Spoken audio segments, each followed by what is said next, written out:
trabalhar com alunos hipertensos? Por que eu não trabalho com a menina nova, com 20 e poucos anos, 30 anos, o rapaz novo, com 22, 23, 27?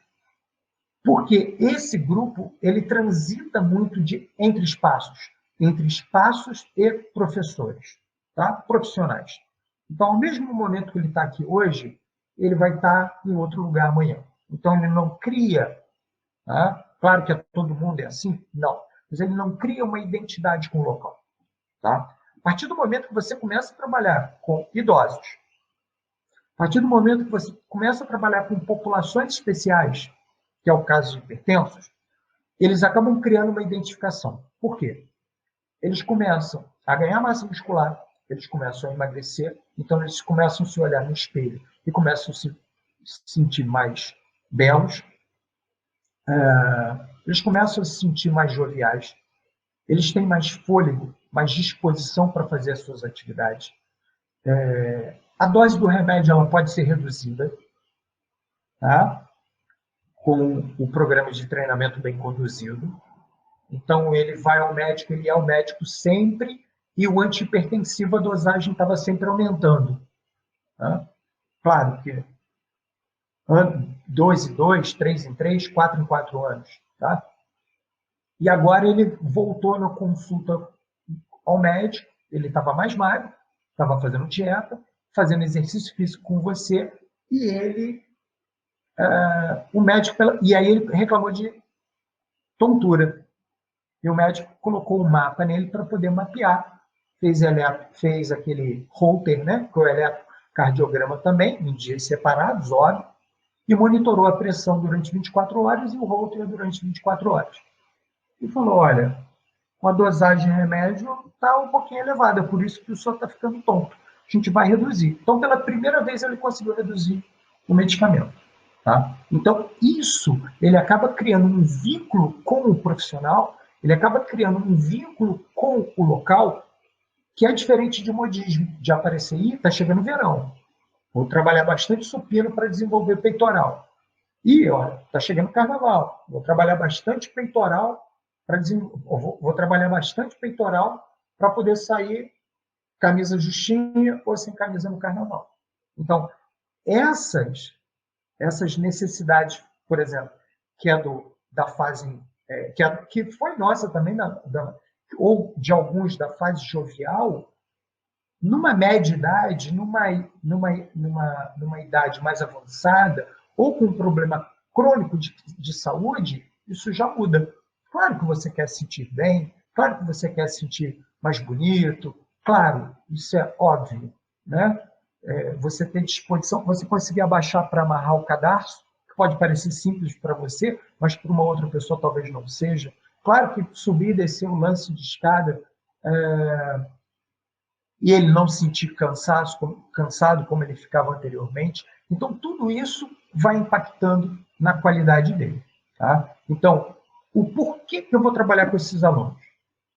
Cerca de 30% dos brasileiros são hipertensos, de acordo com os estudos. Aonde você pode pegar esses dados, professor? Através do programa do governo federal Hiperdia. Tá? Só que, com o processo de envelhecimento, 60% dos idosos são acometidos com a hipertensão arterial.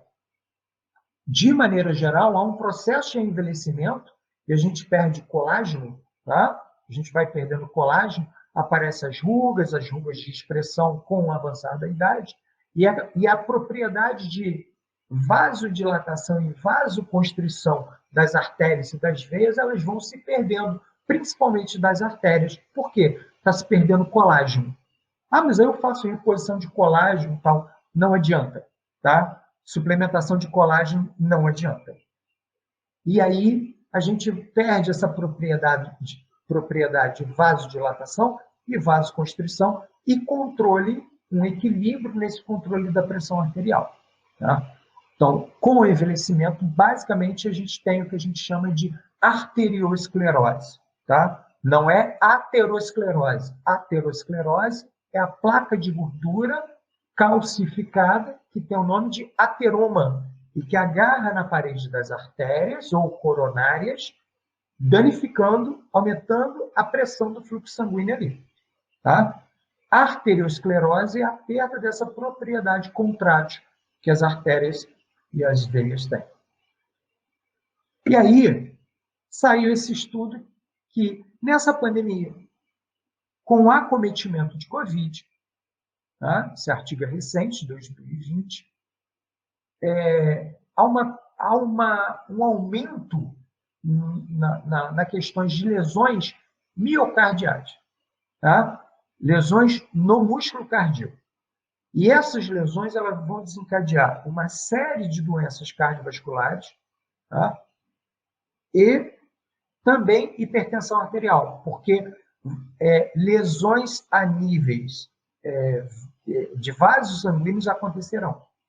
Por que essas lesões elas ocorrem? O mecanismo é muito complexo, tá? E ainda não está totalmente esclarecido. Mas há uma atuação do vírus também em cima do sistema nervoso autônomo, tá? Que tem o simpático que excita e o parasimpático que relaxa. Então, a ação do vírus, a ação do vírus, do Covid, ele acaba agindo nesse sistema nervoso autônomo, que controla todo o sistema cardiovascular e, com isso, danificando. Com o processo de envelhecimento, em torno de 60% dos idosos são hipertensos, tá? E esse estudo relacionado à Covid levanta uma possibilidade que é o ataque do vírus na parte do sistema nervoso autônomo, tá? Simpático, excitação, e parasimpático, relaxamento, tá? Trazendo problemas seríssimos a médio e longo prazo. A gente não sabe ainda, porque é muito novo.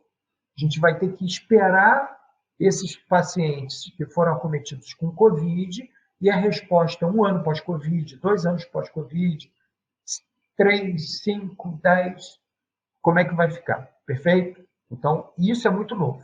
Então, assim, por que trabalhar com hipertensão arterial? Porque, naturalmente, nós vamos ter uma população cada vez maior de hipertensos. Por quê? Cada vez mais as pessoas estão sedentárias, cada vez mais as pessoas estão comendo comidas ultraprocessadas, com isso, quantidades elevadas de gordura saturada, quantidades elevadas de sódio, tudo isso acaba contribuindo para essas complicações, que atingem o sistema nervoso autônomo, porventura vai atingir o sistema cardiovascular. Até a barreira hematoencefálica, o vírus do Covid já rompeu essa barreira. Então, até a possibilidade de doenças neurológicas podem surgir à frente. Que tipo de doença? Principalmente Alzheimer e demência, tá? Então, assim, o quadro é muito complicado daqui para frente, tá? E ainda a gente tem uma outra coisa, mudando um pouco de assunto. Pela essa utilização excessiva de antibióticos, sendo que um vírus, se você não trata vírus com antibiótico, mas o antibiótico é para doenças respiratórias, uma pneumonia. Perfeito? Perfeito. Mas se eu tomo isso antes, o que vai acontecer com essas bactérias? Essas bactérias elas acabam, a cada geração, criando resistência aos antibióticos. Então, a perspectiva é que daqui a 10 a 20 anos, a gente tenha bactérias extremamente mortíferas, resultado dessa questão de tratamento COVID com azitromicina e outros antibióticos. Então, assim, vocês que estão chegando, vocês que já estão na área de saúde, dentro da educação física, há uma possibilidade muito grande da forma como nós vamos trabalhar com morbidade, com comorbidade. Tá? Então, por isso, abre-se um leque de trabalho muito grande. Tá? Uma grande bomba, tá? Dividida em 4 cavidades, átrio direito e esquerdo, ventrículo direito e esquerdo. Temos uma circulação fechada, esse sangue não sai de dentro dos vasos sanguíneos, tá? Então a gente não perde sangue para o meio. Temos essa circulação dividida em duas circulações. uma grande circulação ou circulação sistêmica, que vai sair do ventrículo esquerdo e vai propagar sangue por todo o corpo, e uma outra circulação, que é a circulação pulmonar ou pequena circulação, do ventrículo direito para os pulmões, dos pulmões para o átrio esquerdo. Tá? Então, basicamente, nós temos essa estruturação. Só que eu preciso também ter uma rede de túbulos que vão levar esse sangue com oxigênio, com nutrientes, para as células, para que elas possam fazer o metabolismo celular. Tá? Que metabolismo é esse? Basicamente, respiração celular.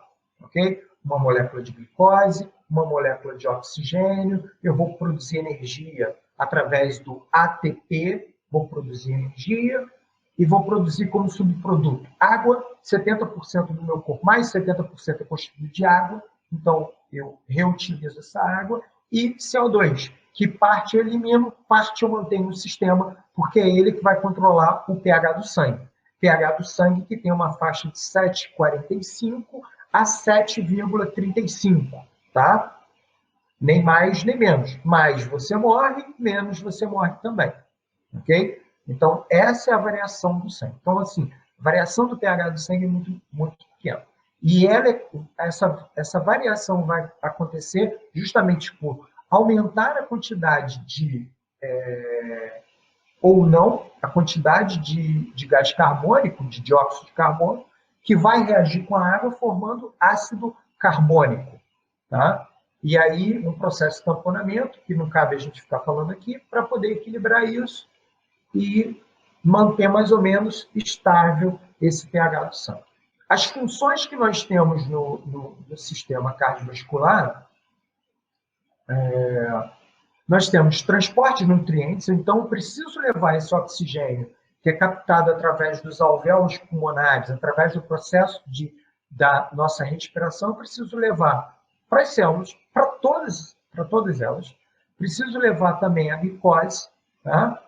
Processo através lá do tubo digestório, né? Captação junto do intestino delgado, para que as células possam captar aquilo que elas precisam e elas possam utilizar na medida da necessidade dela.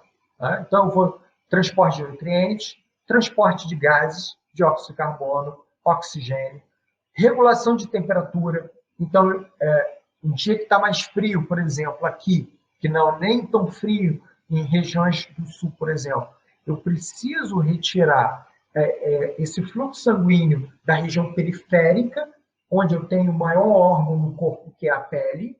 Tá? Então, eu tiro da parte periférica e concentro na parte ventral.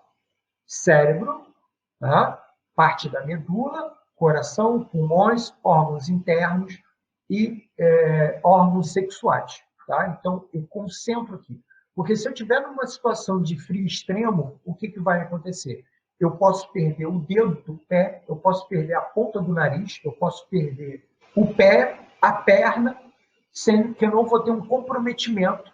Eu preciso preservar o meu corpo. Agora, se eu subir a Aconcagua, pego uma nevasca daquela, e aí há um processo de congelamento, não vai ter jeito, eu vou acabar morrendo. Mas é um mecanismo de retardar esse processo de morte para que de repente o socorro chegue a tempo e consiga salvar você. Tá? Da mesma forma, acontece o contrário. Dias muito quentes, o que eu vou fazer? Eu vou jogar esse fluxo para a pele para poder fazer a troca de calor com o meio. Né? Faço essa troca de calor com o meio e consigo resfriar essa pele e resfriar o meu corpo. Né? Por isso não se corre com casaco. Por quê? Eu não consigo fazer a troca de calor com o meio. Né? O que os nossos colegas, por exemplo, lutadores, ficam correndo com 2 kimonos para perder peso, saco de lixo e tal, e para poder fazer a pesagem, a gente sabe que isso vai interferir diretamente num desequilíbrio mineral, hídrico do nosso corpo, e vai acontecer um prejuízo no sistema nervoso e um prejuízo na luta. Tá? Isso já aconteceu com vários amigos meus. Coagulação sanguínea, eu preciso fazer essas plaquetas chegarem até um determinado machucado ou algo parecido. Transporte das células de defesa, né? Os linfócitos, macrófagos e por aí vai. Transporte de hormônio, então eu vou produzir hormônio em determinada parte do corpo. Por exemplo, a testosterona nos homens, produzida a maior quantidade nos testículos e em uma pequena quantidade nas suprarrenais, nas mulheres, nos ovários e também nas suprarrenais. Tá? Então, eu preciso fazer essa testosterona para aumento de massa muscular chegar até os músculos, por exemplo, por um processo anabólico de crescimento muscular. Ok? Então, tudo isso eu dependo dessa via. Que se a gente fizer uma analogia grosseiro, é o quê? Representa esse sistema cardiovascular, ele representa todo o sistema ou de encanamento da nossa casa, com uma bomba que vai pegar a água da cisterna e jogar na caixa e depois a distribuição, tá? E aí seria a bomba, e essa questão também das vias, do tamanho dessas vias, por exemplo, onde passa um fluxo muito pesado de automóveis, eu preciso ter avenidas largas. A mesma coisa vai acontecer com o nosso coração. Próximo do coração eu tenho artérias maiores, tá?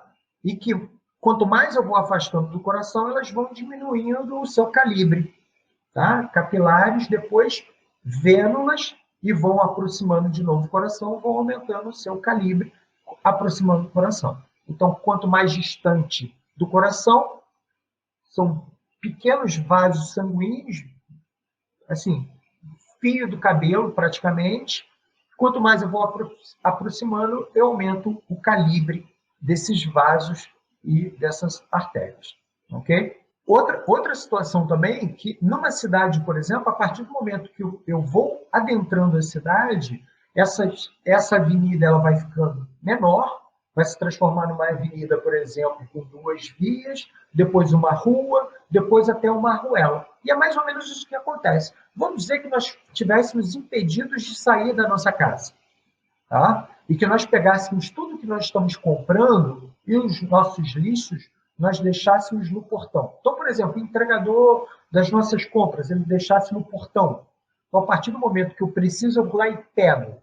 O entregador do leite deixa lá no portão, eu pego. E o resíduo que eu estou gerando, eu vou lá e deixo no portão. A mesma coisa acontece com as células. Eu não tenho uma via de acesso a cada célula corporal, o que seria absurdo. Então, eu tenho a via de acesso tecidual. E aí, no meio tissular, eu jogo o oxigênio, os nutrientes, a glicose, e cada célula vai pegar aquilo que ela está precisando. Tá? Se ela precisa ou não, ela vai pegar. E vai colocar o subproduto do metabolismo dela, da respiração celular, e vai jogar ali. Tá? E aí tem uma outra via para poder retornar, para eliminarmos e esse sangue voltar. Intercâmbio de materiais, essa troca de substâncias, tá? E excreção do subproduto que eu já tinha falado. Eu tenho essa equação aqui adaptada, que ele me diz o quê? Eu tenho um volume de oxigênio na entrada, que eu chamo de inspiração, que eu pego esse ar, levo para os pulmões. Eu tenho um fluxo de oxigênio que vai passar pelo coração, vai irrigar o coração, tá? Através das coronárias, e eu vou distribuir isso para o corpo todo, onde eu vou ter esse consumo de oxigênio, principalmente em maior quantidade nos músculos, aonde lá ali na mitocôndria, onde vocês estão vendo. E aí eu tenho um coeficiente de oxigênio e de dióxido de carbono. E eu preciso eliminar esse dióxido de carbono, tá? Então, os músculos, cada fibra muscular vai produzir em função do trabalho, e eu preciso eliminar. Vou eliminar por onde? Através do fluxo do coração, eu preciso jogar para os pulmões para que esse CO2 saia através do processo de expiração. E quem já fez esse teste ergospirômetro, eu fiz 2 vezes quando eu estava no mestrado, você depois pega um gráfico de tudo, do volume de oxigênio inspirado e do volume de dióxido de carbono expirado. Essa relação É determinante, por exemplo, eu determinar qual percentual de energia ali que eu estou utilizando carboidratos ou estou utilizando gorduras. E o nutricionista vai prescrever a minha dieta com base nisso também, né? Eu tenho condições de fazer essa análise de gases e ver qual o meu consumo calórico, tanto em repouso, para determinar qual é o meu consumo calórico basal, quanto em atividade física extenuante. Né? Quem já fez a ergospirometria é muito, muito interessante. Tá? Agora, uma outra coisa que eu quero falar com vocês, principalmente para os alunos, porque quem é professor, por exemplo, como eu, que já estou aí há... Quantos anos eu tenho de praia? 2001, né? Estou com 20 anos, estou fazendo 20 anos agora de praia. A gente é mais reticente em relação à mudança, tá? Não sejam, tá? Principalmente vocês que estão saindo agora da graduação ou estão fresquinhos ainda, tá? Não sejam reticentes à mudança. Tenham a mente aberta para isso. Existe uma coisa que a gente costuma falar e vocês ficam extremamente indignados, que é o seguinte: se determinada área do conhecimento pertence aos professores de educação física e a gente não tem o domínio desse conhecimento, outra categoria profissional vai tem conhecimento disso e vai pegar e vai dominar essa técnica. A vocês. Que é isso, professor? Está falando o quê? Olha só. Pilates foi criado por um enfermeiro. Hoje, quem pode trabalhar com isso? Tanto o professor de educação física, quanto fisioterapia, fisioterapeuta, quanto enfermeiro. O Conselho Federal de Enfermagem botou uma norma relacionada a isso. Ah, mas o Conselho de Educação Física ou de Fisioterapia está brigando para que não aconteça. Ninguém consegue punir o profissional de outro conselho, entendeu? Por que eu estou falando isso? A gente, quando vai prescrever treinamento, a gente pensa na musculatura desse aluno, a gente pensa no coração desse aluno, a gente pensa como ele vai responder a parte cardio e a parte muscular. Mas a gente não pensa um dos mecanismos mais importantes de controle da fadiga que nós temos, que é o diafragma. É o diafragma, junto com o sistema nervoso autônomo, que controla a fadiga. Quem nunca saiu para correr aí e, por exemplo, não dormiu direito à noite, brigou com a esposa, brigou com o namorado, está com problema na faculdade, está com problema no trabalho, tem um problema em casa, não dormiu direito e saiu para correr. A mesma distância que você está habituado a fazer. E aí você está correndo, e daqui a pouco começa a hiperventilar. Né? E aí você não consegue evoluir. Por que não consegue evoluir? Porque o seu sistema nervoso autônomo está controlando e o sistema respiratório está fadigando. Então, principalmente diafragma, esse músculo que é fundamental no processo respiratório. Tá? E aí o que ele faz? Ele manda informação ou diminui porque eu não estou aguentando. Tá? Já deve ter acontecido diferente com vocês também. Vocês saíram para correr, estão correndo, tem fôlego para continuar, mas a musculatura não está preparada. E aí você sente a musculatura pesada. No mestrado, eu aprendi escala de Borg, que vocês já devem ter visto, uma escala de percepção de esforço, que a gente tinha que fazer. Claro que ele estava com máscara, ele não falava o número. Ele apontava qual era o número que ele estava, tá? E a gente determinava. Primeiro ele apontava para a fadiga central, a diafragmática, depois para a fadiga periférica, a musculatura, por exemplo, no teste na esteira ou na bicicleta ergométrica. Mas por que você falou isso, Leandro? Porque a gente não se preocupa com isso. A gente não estuda fisiologia respiratória. A gente não estuda fisiologia do músculo diafragmático. Sabe quem estuda isso? Sabe quem se empenha com isso? Fisioterapeuta. Olha os casos de Covid aí, como eles estão atuando. Ah, mas por que a gente vai atuar? Eu não estou falando que a gente tem que atuar na UTI. Tá? Na década de 70 e 80, Muitos professores de educação física trabalhavam junto no hospital. Tá? Reabilitação cardíaca, se for top de excelência, tem que ter o profissional de educação física. Tá? Agora, muitos não têm. E aí, quem trabalha com isso? O fisioterapeuta. E ele trabalha para a parte respiratória. Por quê? Porque, através do processo respiratório, eu consigo acelerar o tempo desse acamado. Então, ele se recupera mais rápido. Todo o processo depende do processo respiratório. E a gente não estuda. Então, assim, dica, tá? Ah, mas você trabalha com isso, professor. Trabalho. Eu comprei um aparelho, Power Brief, caro, para fazer a avaliação física dos corredores. Não paguei o aparelho com as avaliações físicas que eu faço, tá? Ok? Então, assim, era uma coisa que eu já estava querendo estudar, eu falei, pô, mas como que eu preciso tirar algum dinheiro disso. Como que eu vou tirar? Através da avaliação física mais completa. Tá? E aí eu consigo mensurar isso, consigo prescrever treinamento respiratório. Ah, mas professor, eu já vi o pessoal, é aquele que bota na boca assim e faz os exercícios com aquilo? Sim. Mas eu posso usar aquilo para pegar e fazer exercício de musculação? Não. Por quê? Eu posso pegar aquilo e sair para fazer remo estacionário em casa? Ou corrida na rua? Ou corrida na esteira? Não. Lembra que eu falei que o músculo diafragmático era determinante de fadiga? Lembra que eu não falei, mas estou falando agora para vocês, acabou que eu esqueci, que era quanto maior a intensidade do exercício, mais demanda de oxigênio, logo maior fluxo sanguíneo no diafragma eu vou precisar. Então, o diafragma é competidor da musculatura esquelética, lá que eu estou trabalhando na corrida. Então, se eu acelero, eu aumento essa demanda por oxigênio e nutrientes no diafragma. Então, se eu estou fazendo a minha corrida na esteira bonitona, que eu estou trabalhando a musculatura, e eu coloco uma carga aqui na respiração, sabe o que vai acontecer?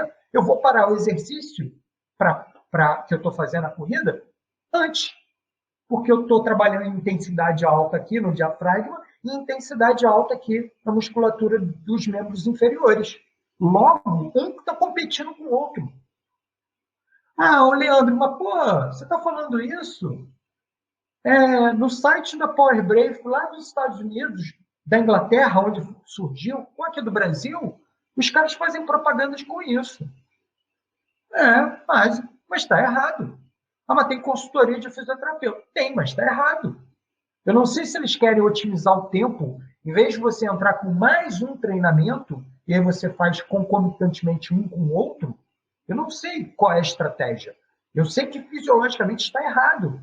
E eu participei de uma live para o IFE, em Educação Física, para o IFE de Campos, onde nós debatemos isso, eu e o fisioterapeuta, e ele concordou comigo, está errado. Um é competidor do outro. Agora, querem tirar vantagem em cima disso? Quer tirar vantagem em cima do seu aluno de ciclismo, do seu aluno de HIIT, do seu aluno de crossfit? Você quer tirar vantagem do seu aluno de natação? Treinamento respiratório. Pesquisem sobre isso, tá? Pesquisem sobre isso e vocês vão ver o ganho, a possibilidade que tem. E aí, nós temos todo esse conjunto: coração, vasos sanguíneos, sangue, vasos linfáticos e a linfa. O que eu quero que vocês se atentem aí? Eu tenho válvulas entre as cavidades cardíacas. Por que eu tenho válvulas que se abrem e se fecham? Para que esse sangue tenha um único sentido. O fluxo sanguíneo tem um único sentido, tá? Para que ele não retorne. Perfeito? Por que ele não pode retornar? Porque se ele retorna, significa que o fechamento de uma dessas válvulas está com problema. Se for na válvula mitral ou que tem o mesmo nome, válvula bicúspide, o que acontece? Esse sangue ele retorna. E aí, quando você coloca o estetoscópio e faz a escuta cardíaca, você escuta como se fosse um sopro. Ah, isso é sopro cardíaco? Sim. E o nome é prolapso da válvula mitral. Tá? Se esse sangue retorna, galera, o que vai acontecer com o coração? Ele vai ter que bombear mais forte. Com o passar do tempo, o que acontece? Você acaba desenvolvendo arritmia cardíaca. Com o passar do tempo, você necessariamente vai ter que colocar ou uma válvula, tá? Dependendo da gravidade, ou você vai ter que colocar um marca-passo. Né? Ah, mas por que? Ah, o professor, mas eu, quando era criança, o médico identificou isso, eu tendo sopro cardíaco e recuperei. Hoje eu estou com 22 anos, 21, e sem problema nenhum. Já ouviram falar de dor do crescimento? Principalmente as meninas, as mulheres? O que acontece? No estirão do crescimento, cresce a estrutura muscular, cresce a estrutura óssea, mas as cartilagens não acompanham esse crescimento. Por isso a dor no joelho, principalmente das meninas, ou dos garotos quando tem um estirão muito acelerado. Tá? Isso, com o passar do tempo, o que vai acontecendo? Essa cartilagem, essa estrutura cartilaginosa das articulações, ela vai amadurecendo, vamos dizer assim, ela vai se desenvolvendo e essa dor passa. Algo parecido acontece com a gente em termos dessa válvula cardíaca. Quem já teve sopro aí, quem já teve prolapso da válvula mitral e não precisou tomar medicação na fase adulta, sabe do que eu estou falando. Ah, mas meu irmão, minha irmã, são novinhos, tem... Possivelmente, quando entra na fase adulta, já no 17 anos, 18 anos, já não precisa mais tomar medicação, tá? Porque ela fica controlada. Porque a mesma coisa, o músculo cardíaco ele cresce, ele se desenvolve, mas essas válvulas não acompanham esse ritmo de desenvolvimento. Então, a única coisa que eu quero que vocês gravem é essa questão das válvulas. Para quê? Para que esse fluxo sanguíneo tenha um único sentido, tá? Para que ele não retorne. Então, aí eu tenho um sistema de circulação pulmonar, que é a do ventrículo direito, válvula semilunar pulmonar, artéria pulmonar, pulmões, veias pulmonares, átrio esquerdo, válvula bicúspide. Tá? Circulação sistêmica. Sai do ventrículo esquerdo, passa pela válvula semilunar aórtica, artéria aorta, sistemas corporais, veias cava, superior e inferior, átrio direito e válvula tricúspide. Perfeito? Reparem aqui que, de maneira geral, o que eu tenho? Sangue arterial, rico em oxigênio, passa pelas artérias. Sangue venoso, que é rico em dióxido de carbono, passa pelas veias. Nesse caso específico, da circulação pulmonar, o sangue está, tanto é que eu marquei em azul, ele está rico em dióxido de carbono, pobre em oxigênio, mas o nome aí é artéria pulmonar. Então, do coração para o pulmão, artéria pulmonar. Do pulmão, ele volta, e aí ele volta oxigenado. Quando esse sangue retorna oxigenado, então ele está rico em oxigênio, pobre em dióxido de carbono, ele vai passar, e eu chamo de veias pulmonares. É o único caso no nosso corpo. E aí, nós temos isso daqui. Eu não sei se vocês estão visualizando, se está aparecendo para vocês, esse GIF. Temos em cima o eletrocardiograma, embaixo, pressão aórtica, a pressão ventricular, a pressão atrial, tá? Embaixo, volume atrial e o primeiro de tudo, lá de baixo de tudo, eu estou falando do lado direito, tá? Que é o som cardíaco, ok? Que a gente ausculta pelo estetoscópio. Reparem que essa pressão ventricular ela vai praticamente de 0 a 120 milímetros de mercúrio numa pessoa saudável. Então, ela tem uma pressão extremamente elevada. Tá? E eu preciso ter artérias com uma resistência grande para suportar essa pressão. E eu preciso também que ela seja elástica. Então, ela tem uma camada grossa de músculo liso, tá? Que eu não tenho controle, ele é um controle autonômico do sistema nervoso, tá? E eu tenho também uma camada espessa de colágeno. Para quê? Para permitir a contratibilidade dela. Parece que é muito complexo o processo, mas não. Ele está me mostrando a sístole atrial, sístole ventricular, diástole atrial, diástole ventricular. Aí mais um GIF para a gente poder analisar. Galera, por que eu consigo botar esse coração fora do corpo funcionando? Porque eu tenho células cardiomiócitos com uma parede muito fina de uma fibra cardíaca para outra. Sabe o que acontece?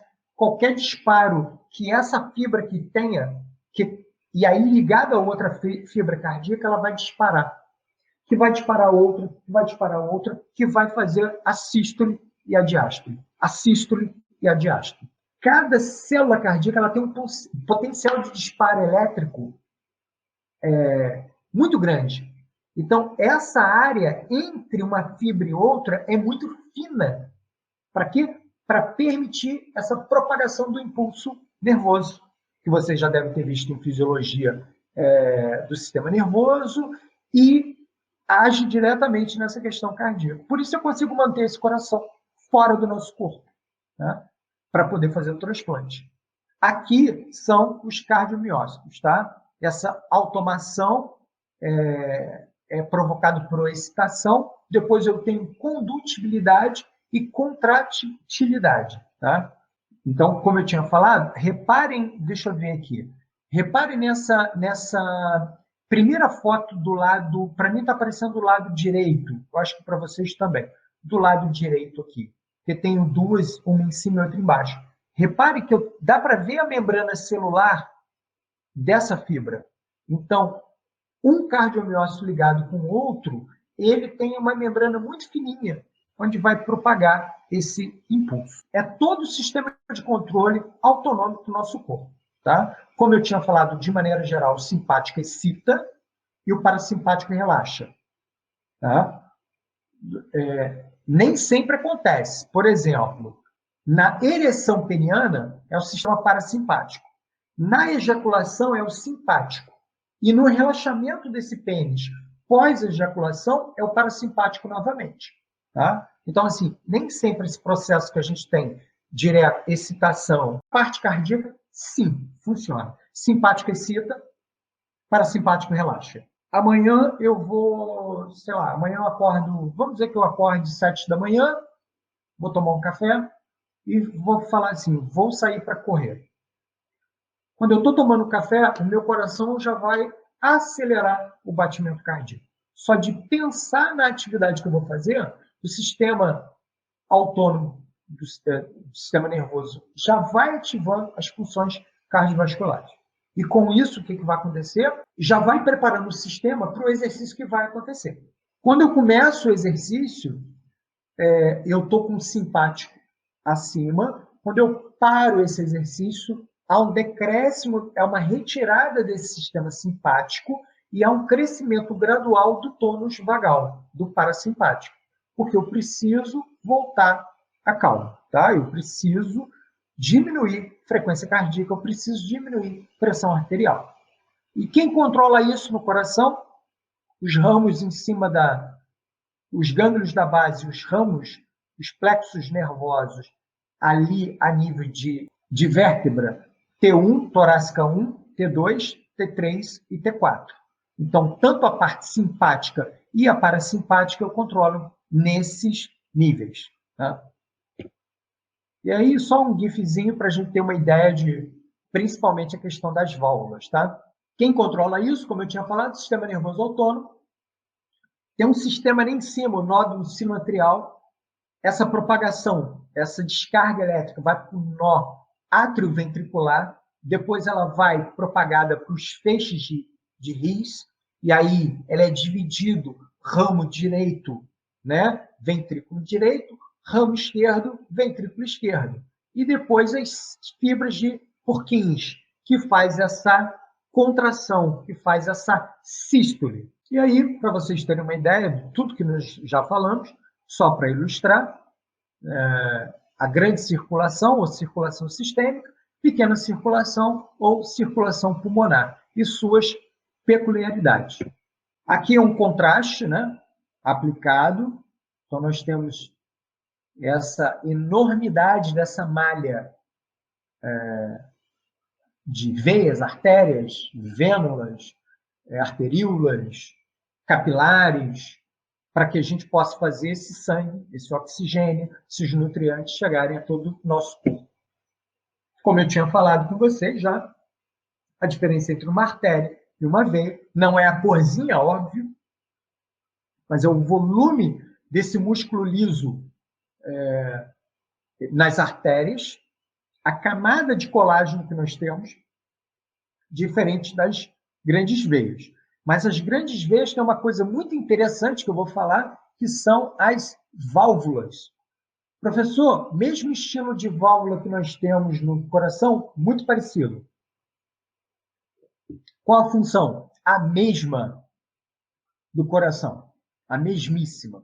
Permitir que esse sangue corra no único sentido, que ele não retorne. Se retornar, eu vou ter uma aglomeração, uma quantidade, um acúmulo de sangue nos membros inferiores, tá? Que pode ser pode resultar desde varizes, tromboses, tá? Inflamações mais sérias a nível das veias. De novo, aqui um outro corte, só para ilustrar. E aqui, aquilo que eu estava falando com vocês. Tá? Então, essas válvulas permitem que esse sangue o quê? Corra no único sentido. Qual sentido? Se eles estão nas veias, esse sangue tem que voltar para o coração. Que esse sangue volte para o coração. E quem faz esse papel? É o coração? Não. Galera, esse é o nosso filé mignon, galera. Quem? Dos professores de educação física, dos profissionais de educação física. Esse sangue só retorna para o coração graças à massa muscular, principalmente de membros inferiores. Como assim, professor? Quando você anda, o gastrocnêmio e o sóleo se contraem, eles pressionam essa veia com a válvula não deixa o sangue voltar. Esse sangue, então, ele vai sempre no único sentido. Qual sentido? Para o coração. Tá? Então, é a massa muscular. É a massa muscular. A minha tia, ela teve artrite reumatoide severa, tá? E foi definhando. E aí fica toda tortinha, dificuldade de andar, cada vez mais deitada na cama, cada vez mais deitada na cama, cada vez se poupando para andar. Comendo, deitando. Comendo, deitando. Vendo televisão o dia inteiro deitado. O que acontece? Esse fluxo sanguíneo já não retornava mais. O que acontecia com o coração? Ele batia mais e descompensadamente do que ela precisava. E aí o que precisou acontecer? Ela precisou colocar um marca-passo, porque ela desenvolveu a arritmia. Tá? Então, é a massa muscular que faz isso. Quando a gente anda, quando a gente se desloca, eu promovo o retorno venoso. Então, se essa massa muscular ela, de um paciente, por exemplo, acamado com Covid, um paciente com HIV positivo, soro positivo, onde ele perde muita massa muscular, o que eu vou precisar fazer? Muitas das vezes eu preciso entrar com esteroide anabolizante. Para quê? Para que ele não perca tanta massa muscular. Para poder acelerar a recuperação dele. Porque se ele ficar acamado, ele vai ter complicações cardiovasculares.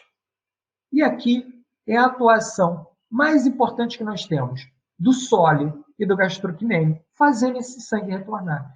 Ora, se eu trabalho a massa muscular, eu facilito o retorno venoso. Uma das justificativas do coração do atleta bater menos, mas ele bate mais coordenado. É só isso? Claro que não. Claro que não. Eu promovo uma hipertrofia cardíaca benéfica, eu promovo uma coordenação desse ritmo cardíaco, mas eu também promovo um retorno desse sangue mais facilmente para o coração. Dando continuidade, como que eu meço isso?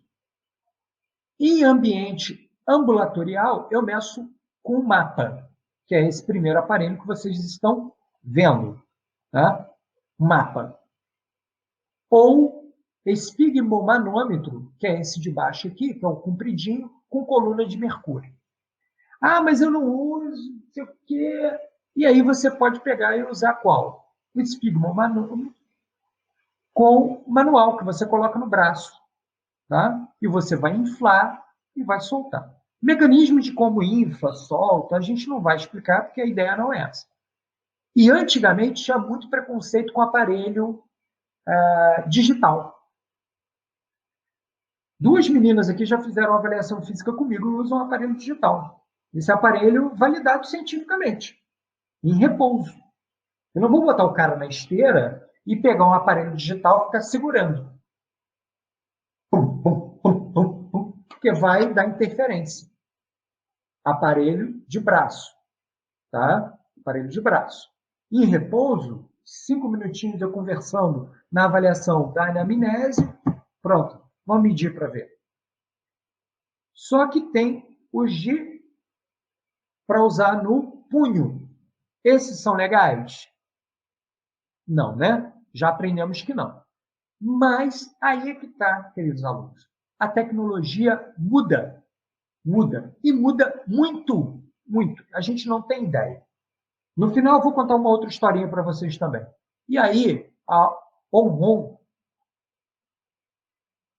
conseguiu a certificação junto com FDA, que é a Anvisa deles, tá? Liberar produto médico, hospitalar, tudo isso.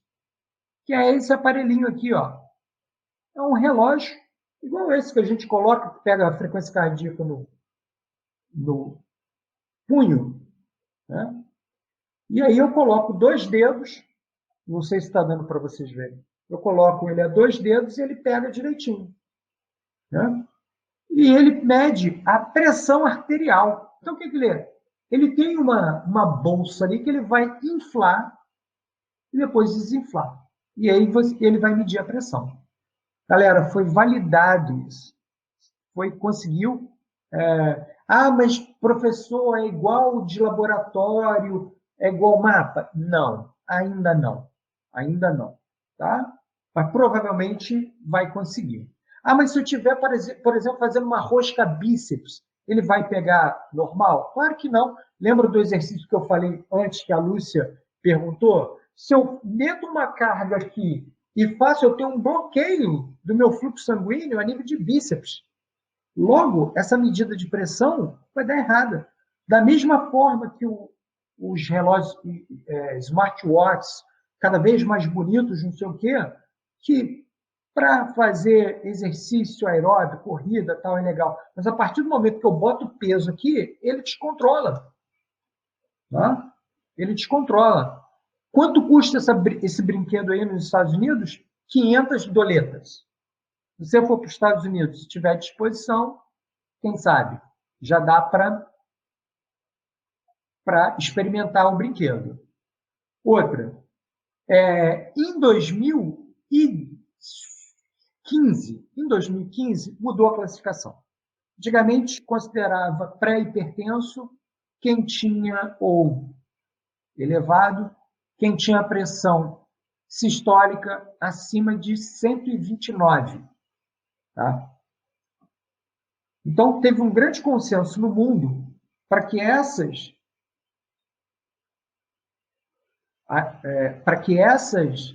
medidas fossem ajustadas. Tá? Então, hoje, o que é considerado normal? Abaixo de 120. Tá?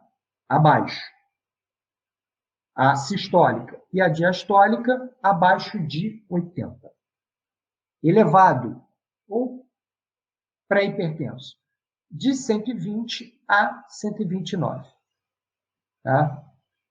Estágio 1 de hipertensão, 130, 139. Estágio 2, 140 para cima. Estágio 3, acima de 180. Eu, fazendo avaliação física, já medi de aluno batendo 180, 170, 177. Tá? Já peguei uma senhora com 210, tá? De sistólica. E ela queria fazer já naquele dia, entrar na academia. Eu falei, não. Aí me acusou que eu tinha sido... acusou que eu tinha sido preconceituoso com ela, não sei o que. Eu falei, minha senhora, eu não posso. Porque se a senhora infartar aqui, vier a falecer, eu sou responsável. Porque eu botei meu carimbo ali, meu nome, meu CPF, meu registro do CREF, e estou liberando a senhora para atividade física. Eu não posso fazer isso. Posso. A gente precisa. E outra, se a senhora estivesse numa consulta médica, o médico ia proibir a senhora de sair. Iam dar um remédio sublingual na senhora e botar a senhora deitada na maca. Só depois de 2 horas a senhora sairia.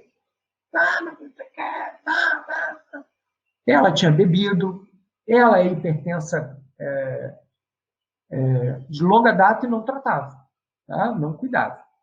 Então, assim, a gente tem que ter muito cuidado. Outra coisa, só que aí vocês vão falar, meu Deus do céu, mas aumentaram então a quantidade de hipertensos. Aumentou então a quantidade de pessoas que estão tomando medicação antihipertensiva. Não aumentou. Qual é a ideia? Que através de exercício físico, controle da alimentação, mudança da qualidade de vida, controle do estresse, não fumar, evitar bebida alcoólica, não usar drogas, tal, eu consiga controlar isso sem precisar entrar com medicamento. Tá? Levem isso em consideração. Aí tem um papel fundamental do professor, tanto para quem está com essa pressão elevada, quanto para quem está com essa pressão, para quem é hipertenso. Tá? E para quem também é normal. Não é para você pegar e ir no médico e ele pegar já medicamento antihipertensivo. Calma. Primeiro tem que mudar estilo de vida. Ah, mas o meu paciente nem muda o estilo, ele nem toma o medicamento direito. Como que ele vai mudar o estilo de vida? É muito difícil para eu controlar isso. Aí que entra o professor de educação física, aí que entra o papel do nutricionista para poder trabalhar junto. Por isso, nós somos fundamentais no atendimento no posto de saúde, médico da família, tá? Programa de saúde da família.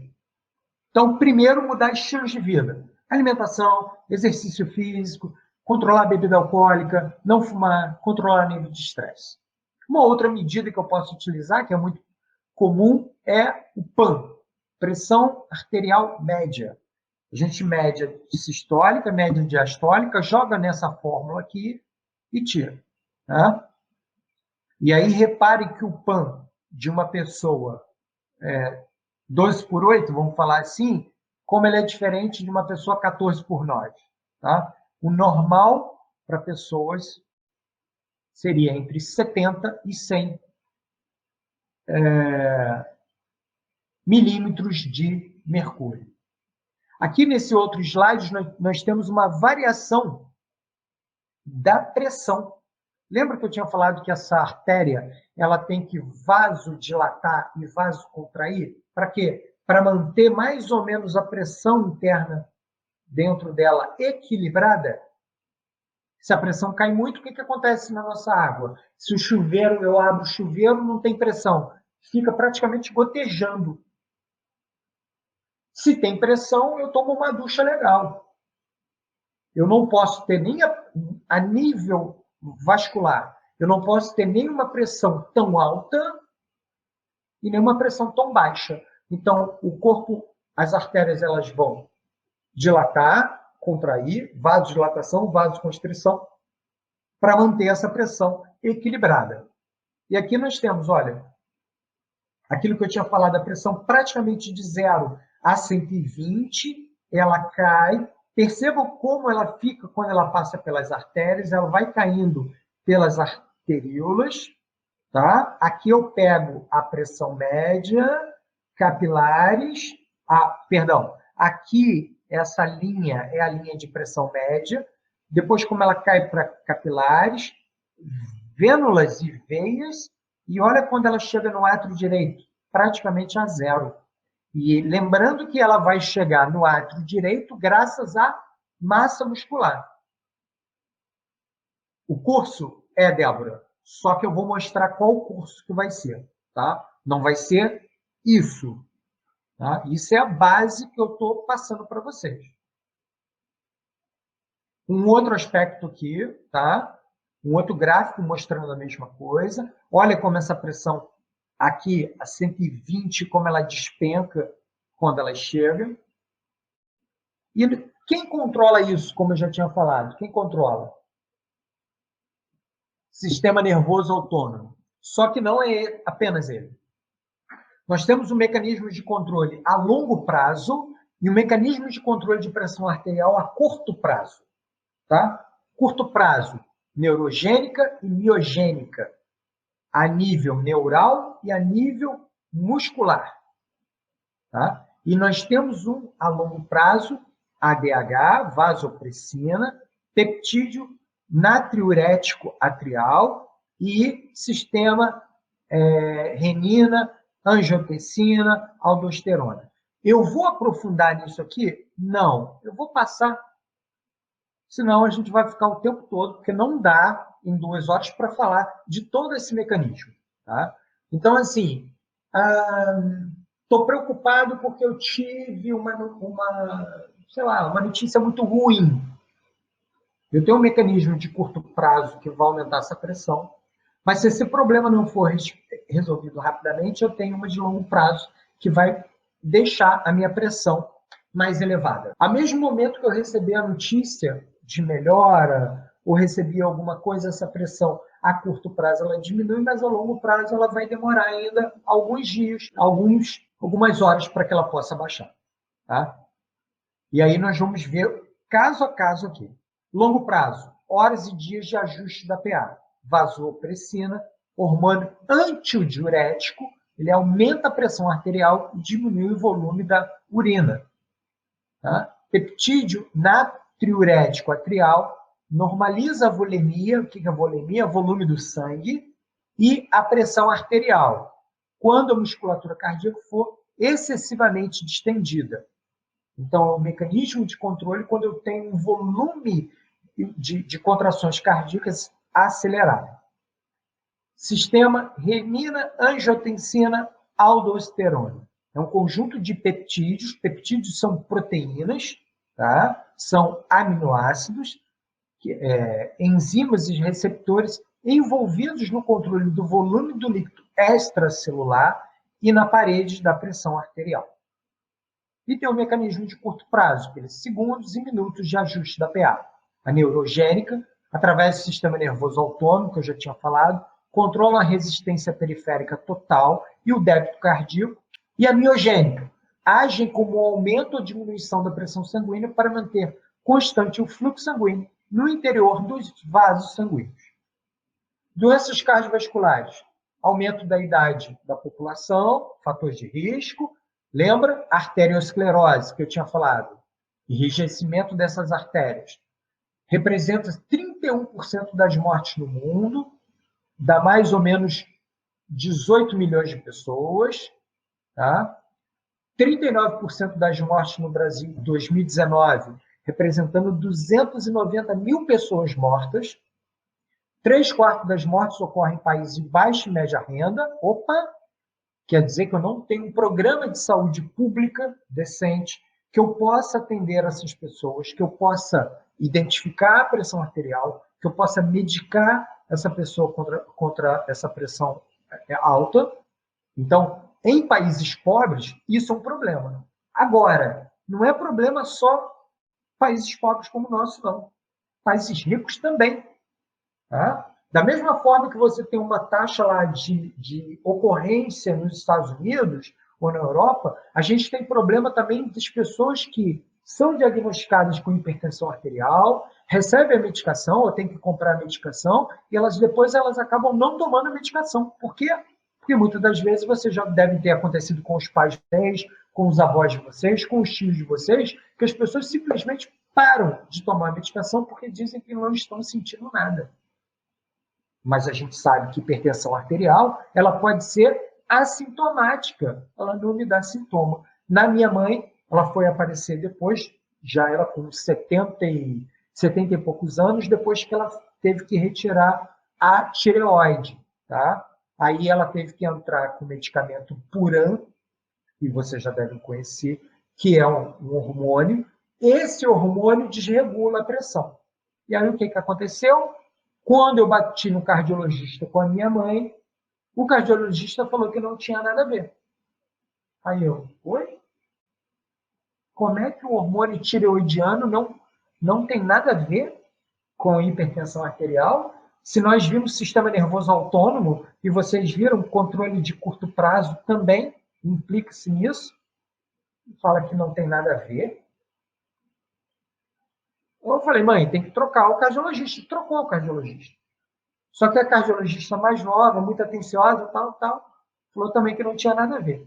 Gente, é batata. Toda vez que regula a medicação para o tireoide, para os hormônios tireoidianos via medicação da minha mãe, toda vez que joga para cima, ela começa a ter pico pressórico. E aí precisa ir no cardiologista para ajustar a medicação da pressão. Toda vez.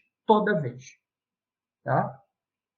E é engraçado que aí você bate de frente não é a maneira de dizer, né? Desculpa. E aí você comenta isso com um profissional médico, ele fala que não. Aí você, oi? Como não? A gente já viu ali. Claro que tem muito mais coisas em cima disso, desse mecanismo de curto e longo prazo. Sim, tem muito mais coisa. Tá? Mas, e a gente precisa aprofundar nessa questão do sistema nervoso. Tá? Mas a gente tem indícios disso. Tá? E sedentarismo, que eu já tinha falado, má alimentação, fator de risco. Então, há um gasto excessivo desses sistemas de saúde, desses países, e muitas das vezes você não tem um acompanhamento eficaz. Porque já que eu não estou sentindo nada, eu paro de tomar. Ou eu só tomo medicamento quando eu preciso, quando eu acho que eu preciso tomar. E não é assim que funciona. Né? E aí a gente entra especificamente nos artigos. Como a atividade física ela trabalha na prevenção da hipertensão arterial. Como? Diminuindo a resistência dos vasos sanguíneos, diminuindo o estresse oxidativo, tá? Diminuindo a inflamação, diminui o peso, diminui a massa corporal, mas o aumento de massa muscular é benéfico, tá? Diminui a ação do sistema simpático. Opa, aquele que excita. Diminuição da ação do sistema renina, angiotensina, que vocês viram que é de longo prazo. Tá? Diminui a resposta adrenérgica vascular. E por aí vai. Outra coisa que é fundamental, melhora a função endotelial, melhora a resistência à insulina, à glicose, melhora a função renal, melhora a sensibilidade barorreflexo, melhora a atividade simpática. Mas uma coisa importantíssima, ela promove angiogênese e arteriogênese. O que é isso? Gênese, criação. Artério, criação de novas arteríolas, novos vasos sanguíneos. Angio, de angina, de vasos, tá? De vasos sanguíneos. Então, ele promove a ramificação. Vamos fazer uma analogia muito grosseira aqui.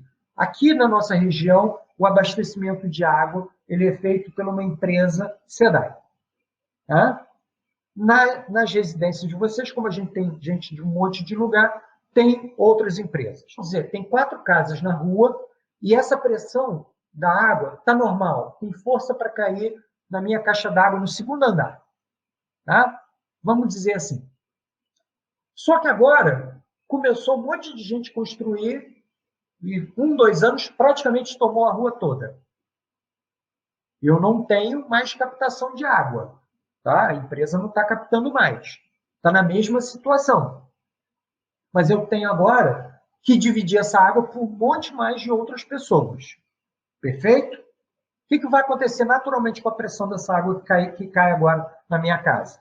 Ela vai aumentar, vai se manter ou vai cair? Se eu não tenho mais fonte de captação. A gente mora numa cidade aqui que a captação de água não acontece no município, acontece no município vizinho, onde o volume de água é pequeno, principalmente no período sem chuva, e que não consegue atender a demanda e o crescimento da cidade. O que vai acontecer? Naturalmente, essa pressão vai cair. Pensa no nosso corpo. Se eu faço arteriogênese, angiogênese, desenvolvimento de novas arteríolas, de novas vênulas, o que vai acontecer? Eu aumento a quantidade de capilares, com isso eu vou ter que distribuir esse fluxo sanguíneo e a pressão vai ser menor. a atividade física, principalmente o treinamento de força, é crucial nesse papel. Sabe por quê? Para cada fluxo sanguíneo que eu levo para uma unidade motora, e vocês já aprenderam isso, numa unidade motora eu tenho no mínimo 4 capilares sanguíneos. Tá? A partir do momento que eu exercito essa musculatura, essas unidades motoras, eu posso aumentar para até 7. De 4 para 7. Significa que eu vou ter mais capilares. Significa que o fluxo sanguíneo vai se permear. Significa que a pressão vai diminuir. Isso é um dos pontos. Tá? Qual exercício eu posso fazer? Todos. Todos. Tá? Aeróbio, esteira, bike, remo, indoor ou outdoor. Resistido, posso trabalhar com exercício dinâmico ou isométrico. Professor, mas o senhor não falou que o exercício isométrico, o braço faz uma oclusão no vaso e aí dá um pico pressórico? Sim, falei. Não é um problema? Não, não é um problema. Não é se eu medir apenas o pico na hora do exercício. Aí, meu Deus, subiu. Mas o pós-exercício que é o fundamental. Tá? Como é que surgiu essa ideia do exercício isométrico diminuir a pressão arterial? Os Estados Unidos saiu da Segunda Guerra Mundial. Os nazistas já estavam desenvolvendo avião a jato. Estava em estudo, já estavam colocando em prática. E após a Segunda Guerra Mundial, os Estados Unidos investiu maciçamente nessa tecnologia. Na década de 60, final da década de 50, início da década de 60, surgem os primeiros caças. Já percebeu que a roupa do piloto de caça é totalmente diferente. Por quê? Por causa da altitude que ele vai viajar, da velocidade e do tipo de manobra que ele pode executar com a aeronave. Ela tem uma roupa que ela infla e faz igual a nossa musculatura deveria fazer nas veias. Ela infla, comprime as nossas pernas, joga esse sangue de volta para o coração. Para quê? Para que ele não apague. Se ele apaga, o que acontece com o avião? O avião cai e ele morre, explode, acaba com tudo. Perfeito? E aí começaram a perceber que a pressão arterial dos pilotos de treinamento, os pilotos de caça, treinamento para caça, e o piloto de caça, a pressão era mais baixa do que os pilotos de avião convencional. Tá? Aí eles, opa, como assim? Começaram a analisar que eles tinham que ter uma força na mão, nos dedos e na musculatura de antebraço maior do que a dos outros pilotos convencionais. Daí, um dos dinamômetros também medidos com o dinamômetro de mão e de antebraço. E começaram a verificar que a força dessa galera no antebraço, a musculatura aumentava e a pressão caía. E a pressão caía. Qual é o problema? Os equipamentos para medir pressão arterial e frequência cardíaca na década de 60 eram extremamente rudimentares. Começaram a surgir as primeiras pesquisas falando assim, dá um pico. Força G, Alex. Perfeito. Força G. Isso aí. Dá um pico na pressão quando eu executo. Mas tão logo eu paro o exercício, ela diminui. E aí o que acontece fisiologicamente quando eu contraio, aumenta, diminui. Contraio, aumenta, diminui. Primeira semana, faço 3 dias de semana. Segunda semana, terceira semana, quarta semana. Na terceira para a quarta semana, eu já começo a ter respostas pressóricas positivas. Eu começo a ter redução de pressão arterial. Eu estou com o slide parado, ok? Começo a ter resposta de pressão, respostas pressóricas favoráveis. Tanto em normotensos, pressão arterial normal, quanto em hipertensos. Na década de 80, alguns artigos tentando iniciar, 83 para ser mais específico, 81, depois de 83, ressuscitaram esse processo. Mas ainda o processo não era de medição, não era legal. Na década de 90, a gente tem uma explosão. Anos 2000, nós temos uma explosão, tá? E agora também. Surge outro negócio também fundamental na nossa vida, sabe o que é? Internet. Em 97, ela começa a pipocar aqui. Opa! Os periódicos começam a sair na revista e praticamente na mesma hora eu tenho acesso aqui do Brasil. Começa uma rede de divulgação científica pesada. Os aparelhos melhoraram tecnologicamente, então eu consigo medir com mais precisão, mais fidedignamente, e essa rede de distribuição de conhecimento eu começo a fazer contato com o pesquisador lá de fora. Começa uma troca de conhecimento. Nesse outro ponto, eu começo a analisar isso como outro prisma. A gente começa a ter entrada de intensidade. A gente sai daquela de exercício moderado. Intensidade. Entro com intensidade e eu começo a analisar o que acontece no corpo humano quando eu entro com intensidade. E aí eu comento, opa, peraí, mas eu tenho um pico de pressão quando eu estou fazendo, mas a pressão pós-exercício cai. E quando eu faço isso 1 semana, 2 semanas, 3 semanas, a 4ª semana já tem respostas positivas. Caracoles, por que musculação era condenado antigamente? Era condenado. Por que não podia parar com o exercício estático? Por que eu tinha que trabalhar grandes grupamentos musculares em detrimento de pequenos grupamentos musculares? Gente, evolui. Por isso a gente tem que ter a cabeça aberta para isso, entendeu? Claro que tem artigos com qualidade ruim, mas existem artigos também com qualidade boa e a gente tem que peneirar. Eu não vou basear o meu treinamento se eu fico lendo, sei lá, runnings para corrida, por exemplo, para corredores. Aquilo serve para me embasar em alguma coisa? Pode me mostrar, de repente, o que a galera está fazendo em São Paulo, no Rio, em termos de assessoria esportiva para corrida. Agora, para o meu treinamento, não. Não, aí eu tenho que buscar outras fontes, entendeu? E nessa situação,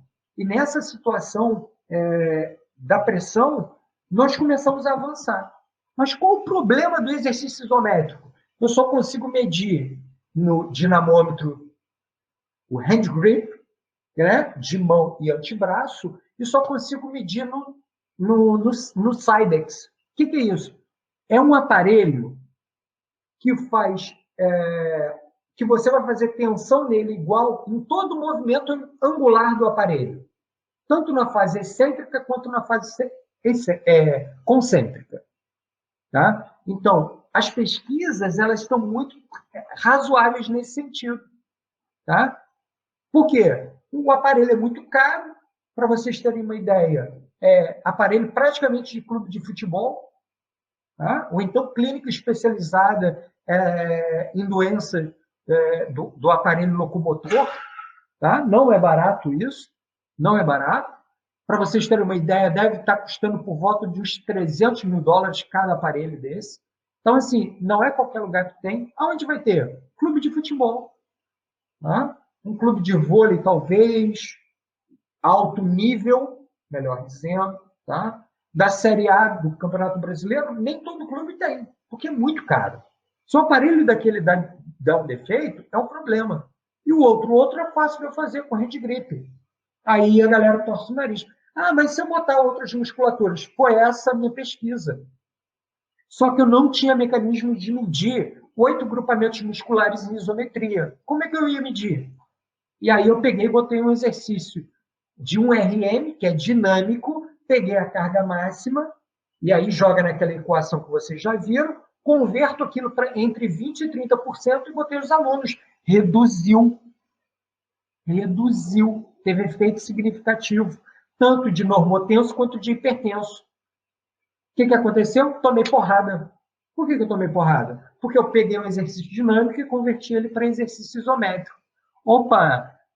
Depois que eu defendi, saíram alguns artigos falando assim que tem uma correlação entre a carga dinâmica com a carga estática, com a carga isométrica. Aí a gente vai escrever um artigo agora falando sobre isso. Tá? O que mais eu tenho que trabalhar? Posso trabalhar com peso corporal, elástico, corda, peso livre, aparelho multiarticular, monoarticular, sem problema nenhum, tá? Devo trabalhar com musculatura inspiratória, porque quando eu trabalho e desenvolvo essa musculatura, eu reduzo a pressão arterial, trabalhar equilíbrio e flexibilidade, normal, tá? Ok? Outra coisa, da mesma maneira, quando eu pego o hipertenso não controlado e boto um exercício e a pressão dele cai muito, essa pessoa que é normotensa, a pressão dela vai cair, mas não vai cair tanto comparado com o hipertenso.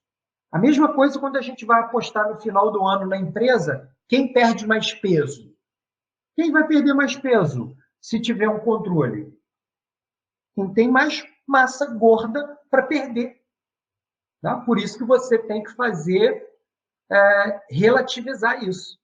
Princípios do treinamento que eu tenho que respeitar. Vocês já viram isso ou vão ver? Individualidade biológica, eu não posso prescrever um treinamento igual para todo mundo. O volume de treinamento, a intensidade do treinamento e a devida recuperação. Um hipertenso, com medicamento, ele pode correr uma meia maratona? Pode. Ele pode correr uma maratona? Pode. Ele pode correr uma ultramaratona? Pode. Só que eu não vou pegar, eu sou hipertenso, tomo medicamento e sair hoje para correr 42 quilômetros. Tá? Não. O risco de você ter alguma complicação a nível vascular, a nível cardíaco, é muito grande. Tá? Por exemplo, você não vai prescrever um treinamento, um HIIT, logo de cara para esse aluno, ou um crossfit, logo de cara para esse aluno, se ele é um hipertenso não controlado. Ele pode ter uma síncope, tá? Ele pode desmaiar na minha mão. Ele pode ter um infarto na minha mão. Nós vimos agora atleta da Dinamarca. Olha o que aconteceu com todo aparato em cima, né? De todo o controle que tem nos clubes de futebol, nas seleções, todos os exames, tal, a bateria de exames, e aconteceu. Agora, se acontece com a gente, se acontece com o Leandro, imagine na minha cidade. Vão falar o quê? Que eu vou ter uma carga excessiva. Então, a gente tem que estar muito cuidado com tudo, tá? Então, a gente tem que respeitar esses princípios do treinamento. Outra coisa, eu tenho que desenvolver, se eu vou trabalhar com ele, ele quer correr uma maratona, eu vou trabalhar com ele, quando que vai ser a maratona? Sei lá, quando liberar o público e vai dar daqui a tanto tempo, eu tenho que pegar isso e converter em macrociclo, em mesociclos, em microciclos semanais. Tá? Para quê? Para que essa carga ela seja gradual, para que essa resistência seja gradual, para não coloque muita carga momentaneamente. Tá? E aqui, quando eu entro, e agora nós vamos falar especificamente dos exercícios físicos, tá? Quando eu entro aqui com atividade aeróbia, o que acontece? Tá? Aqui foi uma pesquisa com asiáticos. O que acontece com a pressão com exercício aeróbio regular? Uma meta-análise, eu não sei se vocês já ouviram falar. O que é uma meta-análise? Eu fiz um trabalho com corrida, o outro lá no Canadá fez um trabalho com corrida e hipertensão arterial, o outro na Itália, o outro no Brasil, o outro no Japão, o outro na Coreia. E aí o que eu faço? Eu junto todos esses trabalhos. Organizo e elimino aquilo que tem qualidade ruim, tá? Elimino. Fico só com os trabalhos bons. Esses trabalhos bons, toda aquela parte que vocês já devem ter se deparado com aquilo, toda aquela parte numérica, médio, desvio padrão, tá? Resultado de P, tudo isso que vocês já devem ter visto, eu jogo num outro programa estatístico, tá? Que é a chamada meta-análise. E em cima disso ele vai me dizer, lá no final, depois de todos os trabalhos, se teve um diamante, se ele teve efeito, se a atividade física foi benéfica para a redução da pressão arterial, se não teve efeito, ou se foi ruim, se a pressão chegou a aumentar. Tá? Lembrando que, se eu meço a pressão no exercício, eu tenho uma resposta no resistido.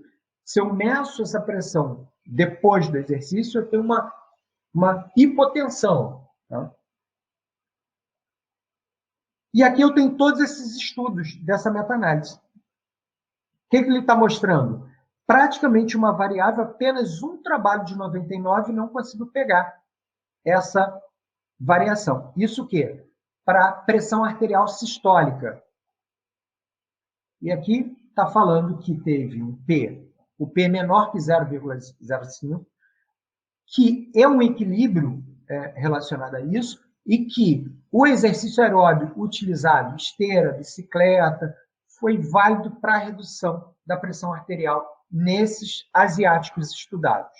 E a diastólica, que é mais difícil, também teve uma redução da pressão arterial diastólica. E quando eu trabalho...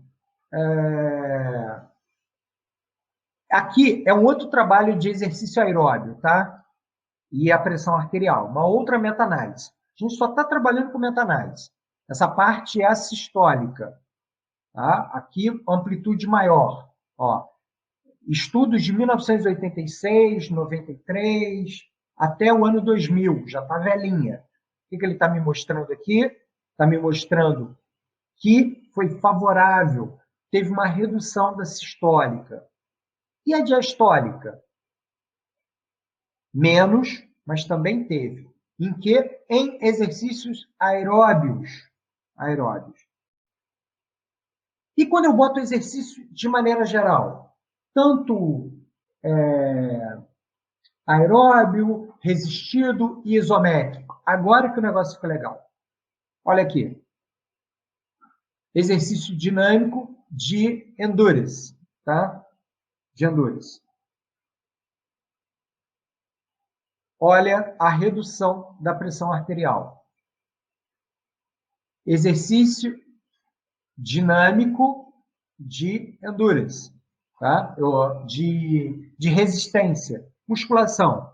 Eu tive uma redução sistólica menor que o aeróbio dinâmico. E quando eu combino os dois? Eu tenho praticamente a mesma resposta. Tá?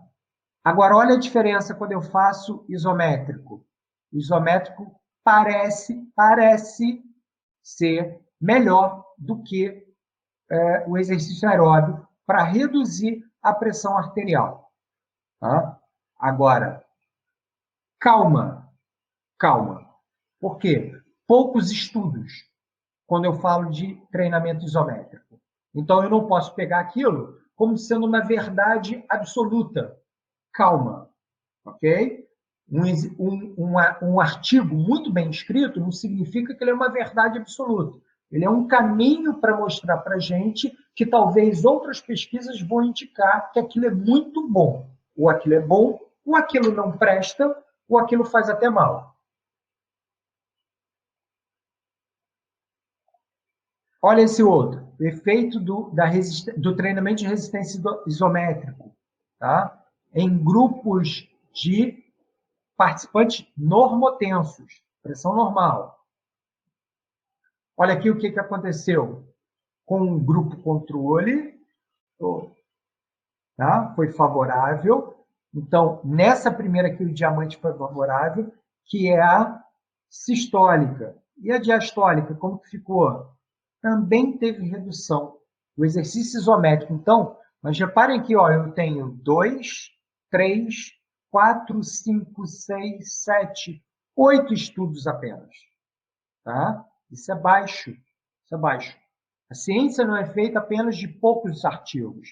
Ela é feita, as evidências científicas, melhor dizendo, elas são feitas com muitos artigos, tá? Para embasar aquilo.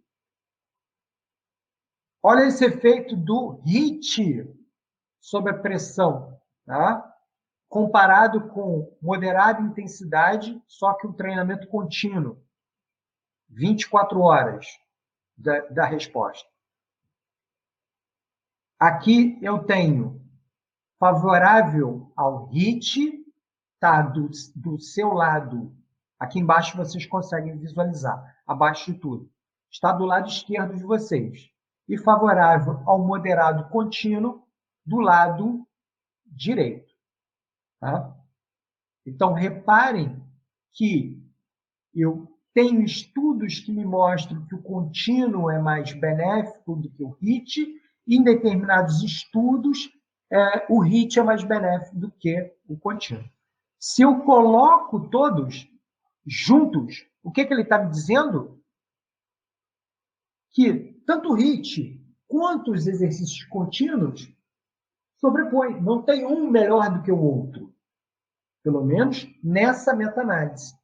Então, eu consigo afirmar categoricamente que o HIIT, com base nessa meta-análise, que o HIIT vai me provocar o mesmo benefício 24 horas depois, não é crônico, do que o contínuo. O que ele quer dizer com isso? Olha, pessoas hipertensas eu não posso acelerar muito porque a pressão vai muito alta. Mas eu estou mostrando aí, através desse trabalho, que a pressão foi idêntica de um do outro grupo. Eles se sobrepõem. Tá? E a diastólica? Ela foi a favor do HIIT. O HIIT, por incrível que pareça, se mostrou mais interessante para a diastólica do que o contínuo. E quando eu faço o trabalho da musculatura respiratória, que muita gente não liga, olha aqui o que ele está mostrando. Eu consigo uma redução tanto em baixa intensidade como moderada a alta intensidade de treinamento respiratório. E eu consigo uma redução dessa PA. O que eu estou falando para vocês? Podemos trabalhar com tudo, desde que a gente tenha planejamento, desde que a gente seja organizado, desde que a gente saiba fisiologicamente aquilo que a gente está fazendo. Tá? Antes do exercício, se a pessoa estiver indisposta ou com dor de cabeça ou cansaço intenso, frequência cardíaca de repouso acima do previsto, não fazer. Pressão arterial sistólica acima de 160, diastólica acima de igual a 100 ou acima, dias muito quentes, dias muito secos vão contribuir. Tá? Exercício, frequência cardíaca muito acima do previsto, pressão arterial sistólica acima de 180, 190, tem que interromper. Pressão arterial diastólica acima de 100. Não pode interromper o exercício abruptamente. Por quê? Por causa do retorno venoso que vai ser prejudicado. Usar a escala de Borg, usar a escala de fala. O que é a escala de fala? Você, enquanto professor, você conversa com o aluno. Claro que você não vai perguntar para ele o que passou no capítulo da novela de ontem ou na série que vocês estão assistindo na Netflix. Vocês vão perguntar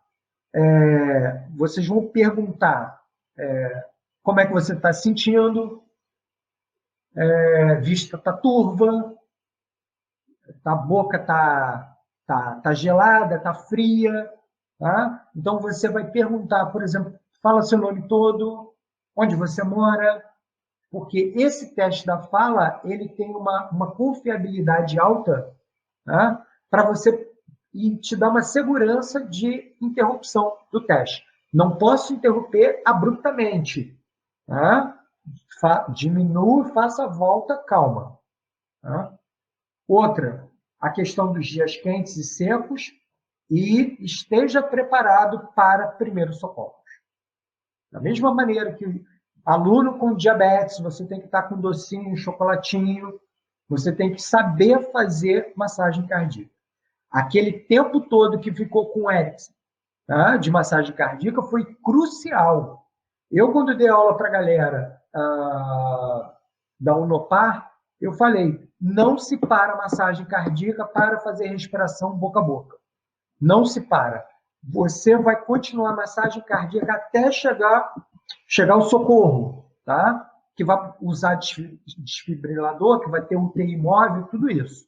Tá? Não se interrompe a massagem cardíaca. A mesma coisa que aconteceu no campo, que a ambulância demorou a chegar um pouco. Tá? O médico foi muito importante ali, que ele continuou o tempo todo fazendo. Mesmo que as funções vitais dele não estavam aparecendo. Tá?